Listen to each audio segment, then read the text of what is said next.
Hello friends, welcome to I exam B. I am Sushil Ragde, ex manager Reserve Bank of India. अभी हमारा एक series चालू हुआ है जीए ईएसआई एफएम कंसेप्ट्स का। अभी ये कंसेप्ट नंबर 16 है, जिसमें हम देखेंगे कि बैंक रेट क्या है।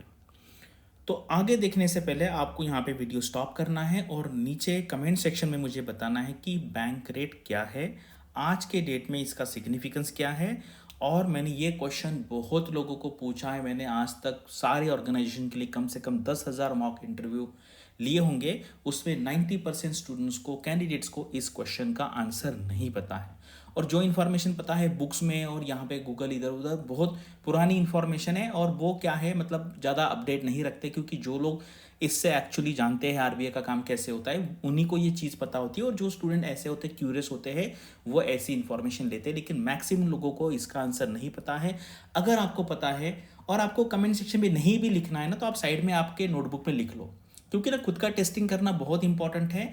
और खुद से हम कभी मतलब आपको झूठ बोलना नहीं चाहिए। कभी कभी हम दिखा देते कि मुझे पता है, ऐसा नहीं करना है। तो साइड में लिख लीजिए अगर आपको कमेंट सेक्शन में नहीं लिखना है, क्योंकि मुझे पता है मैक्सिमम लोगों का ये आंसर गलत आने वाला है। अगर आपका सही आ गया तो मान लीजिए आपकी पढ़ाई अच्छी है। चलो यहाँ पे वीडियो स्टार्ट करते हैं।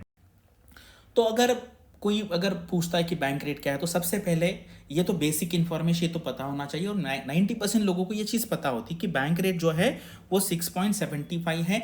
लेकिन आज के डेट में इसका कोई सिग्निफिकेंस है नहीं मॉनेटरी पॉलिसी के एंगल से, क्योंकि आज के डेट में ये जो रेट है ये रेट के साथ लिंक कर दिया गया, यानी कि marginal standing facility MSF rate जो होता है बैंक रेट वो ऑटोमेटिकली हो जाता है। ठीक है, बैंक रेट एज सच आप देखो, अगर आप कोई भी मॉनेटरी पॉलिसी कमेटी का मीटिंग है या कोई भी डिस्कशन है, वहां पर कभी भी आपने बैंक रेट के बारे में कुछ सुना ही नहीं होगा, वो मिलता ही नहीं है वर्ड। बस एक लाइन होती है कि बैंक रेट जो है वो एमएसएफ रेट के हिसाब से एडजस्ट कर दिया गया है। ठीक है, जनरली बात होती है रेपो रेट की, और इसीलिए इसको हम पॉलिसी रेपो रेट कहते हैं, क्योंकि आज के डेट में ये रेट है जिसके बेसिस पे ये हमारी मॉनेटरी पॉलिसी है वो डिसाइड होती है। ठीक है, बाकी पहले ये बैंक रेट हुआ करता था, लेकिन अभी बैंक रेट का कोई मतलब मॉनेटरी पॉलिसी एंगल से कोई सिग्निफिकेंस है नहीं।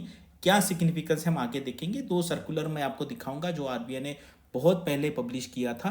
मैं ऊपर ऊपर आपको बता दूंगा क्या है, लेकिन डिटेल में अगर आपको जानना है तो आप वो पूरा पढ़ लेना। चलिए, ये है बहुत पुराना है, ये 2012 का है। पहले पहले क्या हुआ करता था, the rate at which it is prepare to buy or rediscount bills of exchange or other commercial paper eligible for the purchase under act. लेकिन अभी क्या है, आज के डेट में उसका एक ही काम है, the penal interest rate on the shortfall in the reserve requirement depending on the duration of shortfall.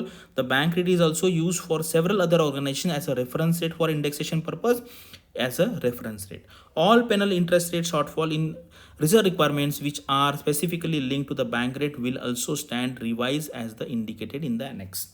इसका मतलब सिंपल ये है कि आज के डेट में आरबीआई कुछ भी पेनल्टी किसी भी रीजन से अगर लगाता है, तो पेनल्टी लगाने के लिए क्या होता है, जैसे वो बोलते कि जो पेनल इंटरेस्ट रेट होगा, मान लीजिए किसी ने सीआरआर एसएलआर नहीं किया, तो जितना शॉर्टफॉल है उसके ऊपर आपको इतना पेनल इंटरेस्ट देना पड़ेगा। कभी कभी उसको बैंक रेट होता है या बैंक रेट प्लस 1 2 3 4 इस तरीके से वो मेंशन किया जाता है कि आपका मान लीजिए 10 दिन के लिए शॉर्टफॉल है तो आपको पेनल्टी देनी पड़ेगी, और वो पेनल्टी के लिए रेफरेंस रेट जो होगा वो बैंक रेट होगा।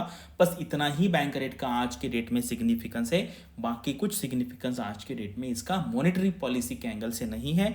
तो आपको ये जो है ये पढ़ लेना है। इसी के साथ दूसरा भी आया था, RBI raises bank rate as a technical adjustment, यानी कि एज सच कोई बैंक रेट इंक्रीज नहीं किया है, क्योंकि बैंक रेट जो है the Reserve Bank of India has decided to change the bank rate with the immediate effect by realigning it with the marginal standing facility rate, which in turn is linked to policy repo rate under the liquidity adjustment facility. Correct. तो आज की date में monetary policy के angle से सिर्फ एक ही rate important होता है, वो है रेपो रेट, उसको पॉलिसी रेपो रेट कहते हैं। उसी को फिर लिंक करके एमएसएफ रेट होता है, रिवर्स रेपो रेट होता है, बाकी सारे रेट इसको अलाइन होते हैं। और बैंक रेट जो है वो ऑटोमेटिकली जब एमएसएफ चेंज हो जाता है बैंक रेट भी चेंज हो जाता है, और उसी का यूज़ किया जाता है कोई भी पेनल्टी लगाने के लिए।